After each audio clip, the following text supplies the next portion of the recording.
Bună seara, prieteni, și bine v-am regăsit! Ghiciți ce? Statele Unite ale Americii pot să furnizeze Ucrainei între 20 și 50 de rachete Tomahawks. Rachetele pe care Zelensky și le dorește de ceva timp, cu care poate să vizeze ținte militare din adâncul Rusiei. Dar întrebarea este, merită acest efort din partea lui Donald Trump să trimită câteva rachete când Kremlinul ți-a amintit că va răspunde nuclear? Urmează imediat să dezbatem acest articol, iar în continuare Zelensky tot acesta ne spune faptul că Ucraina a rămas fără energie și problema Ucrainei nu este de unde să ia energia. Problema Ucrainei este că a rămas fără bani și nu poate să o cumpere. Așa că, bineînțeles, țările membre europene pot să furnizeze energie pentru Ucraina, pentru că, bineînțeles, vecinul nostru este într-un război. Iar în finalul episodului, președintele României, Nicu Șordan, ne transmite că SRI-ul își va lua acest angajament pentru a combate corupția din România. Dintr-o dată SRI-ul primește alte responsabilități pentru binele nostru, pentru binele țării. Dar de fapt situația este alta și imediat o să discutăm. Așa că haideți să începem. Statele Unite pot furniza doar 20-50 de rachete Tomahawk Ucrainei. Statele Unite au reușit să ofere Ucrainei doar 20-50 de rachete Tomahawk, o cantitate care este puțin probabil să schimbe semnificativ dinamica luptei sau situația de pe câmpul de luptă. Potrivit Financial Times, președintele american Donald Trump se va întâlni cu Zelensky la Washington pe 17 octombrie pentru a discuta despre modul în care îl pot forța pe liderul rus la masa negocierilor, în special prin posibilitatea de a furniza rachete Tomahawk Kievului. Problema acestor rachete este că sunt bune și chiar pot viza ținte din adâncul Rusiei. Dar problema pentru Ucraina este că va primi doar 20 sau 50 de rachete Tomahawk. Aceste rachete sau acest număr al rachetelor este egal cu 0.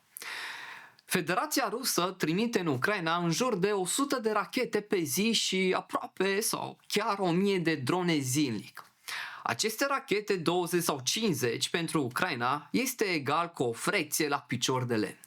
Dar Donald Trump face aceste lucruri doar ca să înțeleagă Occidentul, să înțeleagă și liderii din spatele acestuia și liderii europeni că Trump nu a plecat, în continuare își face niște bani cu europenii și cu Ucraina, dar este acolo, este angajat pentru Ucraina, ca să vadă lumea că ceea ce a făcut în Gaza va face și în Ucraina. Donald Trump este genul de om care își caută doar laude și omul care vrea să pară că el oprește războaiele de pe acest pământ. Dar problema este că mereu când NATO a intervenit, mai ales prin Orientul Mijlociu, s-a ales praful de acele țări sau orașe. Așa că nu putem să spunem că într-adevăr America este omul păcii care cumva implementează pacea în țările cu probleme. Să revenim la aceste rachete, sincer, deci numărul acestor rachete este chiar egal cu 0. Ce poți să faci tu cu 50 de rachete, și alea sunt toate de acum încolo, cum poți tu să reacționezi? Pentru că să nu uităm, și armata rusă în Rusia are o grămadă de sisteme antiaeriene. Zelensky ar trebui să gestioneze foarte bine numărul acestor rachete în cazul în care Statele Unite o să-i furnizeze Ucrainei, dar problema este că dacă dă măcar una pe zi, imediat o rachetă poate să fie interceptată de un sistem de apărare antiaerian. Așa că lui Zelensky ar trebui vreo 30 de rachete sau probabil 50 de genul dintr-o singură lovitură să atace vreo țintă din Rusia, pentru a crea mai multe probabilități de a distruge aceste ținte militare, dar cu o rachetă sau două pe zi, și dacă le mulțim aparent, aceste rachete o să țină mai puțin de 2 săptămâni sau 3. Deci este egal cu 0, dar întrebarea este, merită ca Statele Unite să depună acest efort când Federația Rusă, când Kremlinul ți-a transmis că este o linie roșie dacă Ucraina primește astfel de rachete, iar Kremlinul va putea să reacționeze nuclear? Așa că Donald Trump ar trebui puțin să se mai calmeze și să se gândească înainte. Am mai povestit despre Donald Trump că este persoana care este ușor de influențat, o persoană ușor de manevrat, iar dacă lumea cere ceva, el trebuie să fie mereu în centrul atenției, să vadă lumea că este mereu pregătit de orice. Dar situația economică și situația din Ucraina ne spune total altceva. Mai departe vreau să ajungem la Zelenski și la problema energetică din Ucraina. Zelenski, Ucraina ar putea fi nevoită să importe energie electrică în această iarnă din cauza atacurilor rusești. Citez ce ne spune acesta: ne așteptăm la probleme cu electricitatea. După unul sau două atacuri s-ar putea să fie nevoie să importăm energie. Folosim întotdeauna această opțiune iarna și rămâne disponibilă pentru noi, a spus Zelenski. El a adăugat că Ucraina nu se confruntă în prezent cu probleme cu aprovizionarea cu gaze. Provocarea constă în asigurarea unor fonduri suficiente pentru achiziții, adică cum poate să-și cumpere aceste gaze. Mai departe, există parteneri gata să furnizeze gaze fără cerințe de plată imediată, în special Norvegia și țările Uniunii Europene, precum și furnizori din Orientul Mijlociu, pe care ne-am bazat iarna trecută. Principala sarcină acum este de a asigura finanțarea și credem că va fi găsită. Sincer să fiu cu voi, Rusia nu poartă doar cu Ucraina un război, ci și cu țările membre europene, dar un război financiar. Pentru că noi, țările membre europene, ne-am decis să sprijinim o țară care se află într-un război cu Rusia. După spusele lui Zelenski, Ucraina are o problemă cu energia și cu gazele, nu mai are de unde să își procure, dar ar avea de unde, dar nu mai are bani. Și bineînțeles, țările membre europene și Norvegia vor sări în ajutorul Ucrainei. Și pentru că Zelenski nu are bani acum, o să trimită banii pentru aceste gaze pe care noi o să-i dăm Ucrainei puțin mai încolo, dar sunt curios când o să primim acești bani înapoi. Bogdan Ivan, ministrul energiei, ne-a declarat faptul că România este cel mai mare producător de gaze naturale. La momentul actual, România plătește o căruță de bani pe facturile de electricitate. Mai mulți bani decât plătesc alte țări din Uniunea Europeană. Și țineți cont, Bogdan Ivan i-a zis că noi suntem cei mai mari producători din Uniunea Europeană.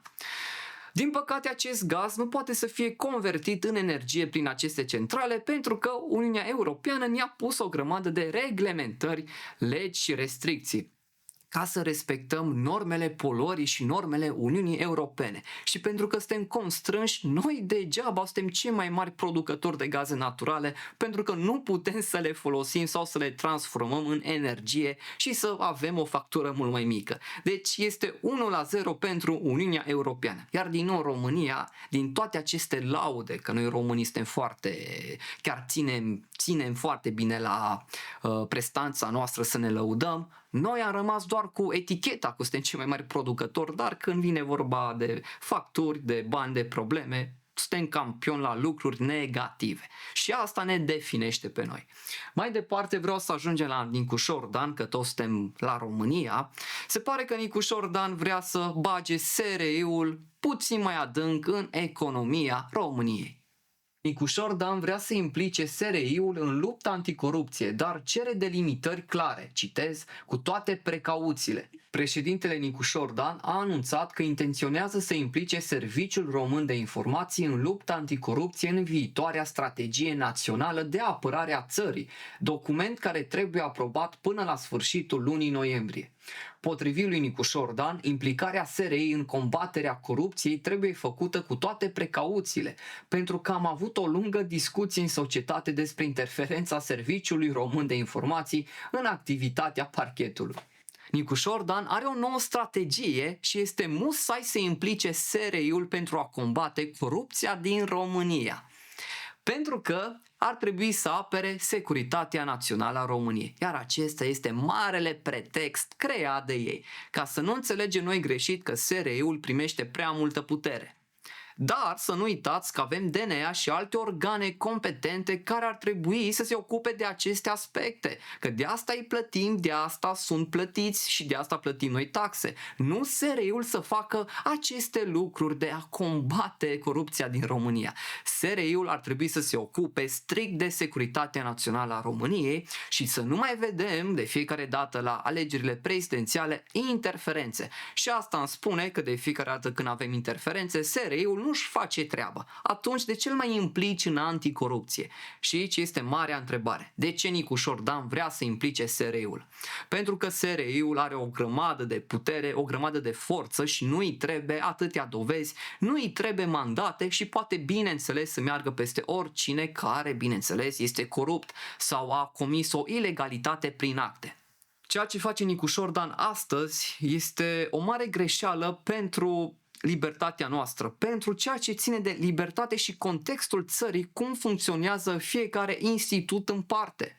SRI-ul își cam întrece atribuțiile, iar corupția din România sau din alte țări, din perspectiva mea, nu poate să fie niciodată oprită. Corupția pleacă exact de la rădăcini și oricum România este putredă exact de la rădăcină. Ca să combați ceva, sau așa cum ne spune el că România are o mare problemă cu corupția, astea sunt doar povești pescărești care doar adorm copiii până la urmă. Cu toții știm că corupția nu se va opri aici dacă SRI-ul va interveni. De fapt, SRI-ul va primi mai multă putere și va scoate anumiți jucători importanți pe care guvernul vrea să-i scoată de pe această piață și să rămână alții care, bineînțeles, sunt cu ei alături. Cam asta este toată situația, dar mie chiar îmi displac aceste legi care sunt date și cum schimbă ei această ierarhie a instituțiilor. Mai departe vreau să vi-l arăt pe Friedrich Merz, care ne transmite că într-adevăr Trump trebuie să facă ceva în Europa și Germania chiar susține decizia Statelor Unite. Merz speră că Trump va ajuta la încheierea războiului Rusiei împotriva Ucrainei. Citesc cine spune Friedrich Merz: nu trebuie să uităm că războiul Rusiei împotriva Ucrainei durează de 3 ani și jumătate, la doar câteva ore de zbor distanță de noi, a spus Merz. El a adăugat că intenționează să folosească ocazia pentru a discuta cu Trump ce pot face împreună pentru a pune capăt acestui război. Această platformă trimite un semnal. Dacă comunitatea internațională rămâne unită, este posibil, a subliniat cancelarul.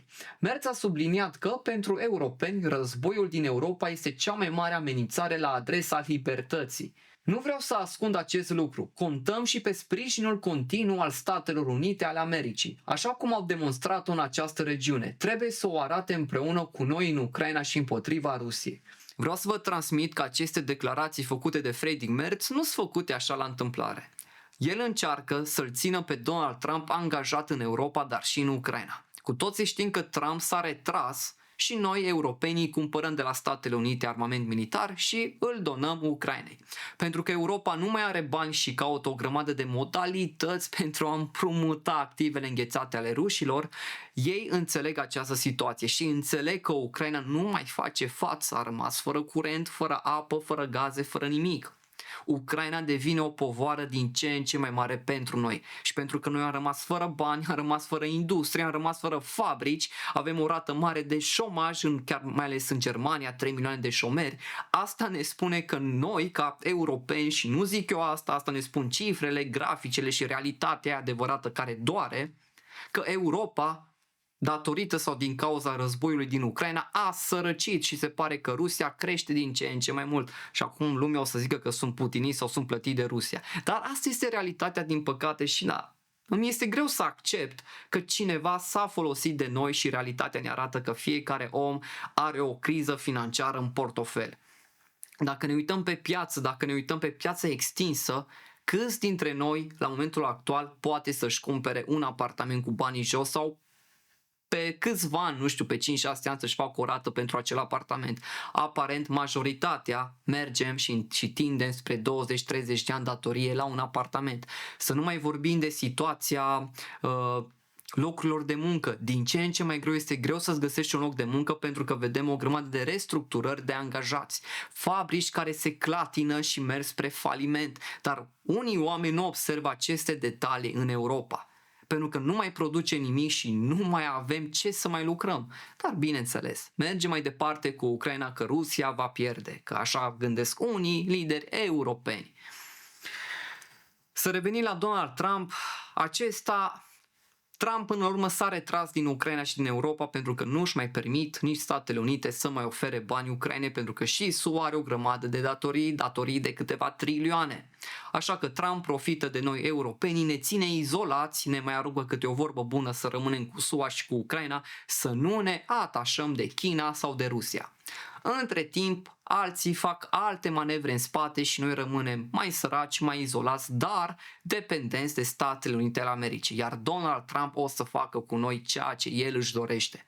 Cumva să ne aibă la degetul mic. De aia îi vedem pe Freddie Merz, pe Nicu Jordan și pe alți lideri politici care se roagă sau mai vorbesc câteodată de bine de Donald Trump. Pentru că lui Donald Trump îi place să fie lăudat și să-i spunem că el este omul care caută pacea. Când de fapt am văzut ce pace sau am văzut cum a oprit acesta războiul din Ucraina dând alte arme Ucrainei. Despre ce pace vorbim Trump? Când tu vrei să oprești războiul de acolo, tu trimiți arme. Dragi prieteni, cam atât am avut de zis și astăzi. Eu vă doresc o seară frumoasă mai departe și v-am salutat!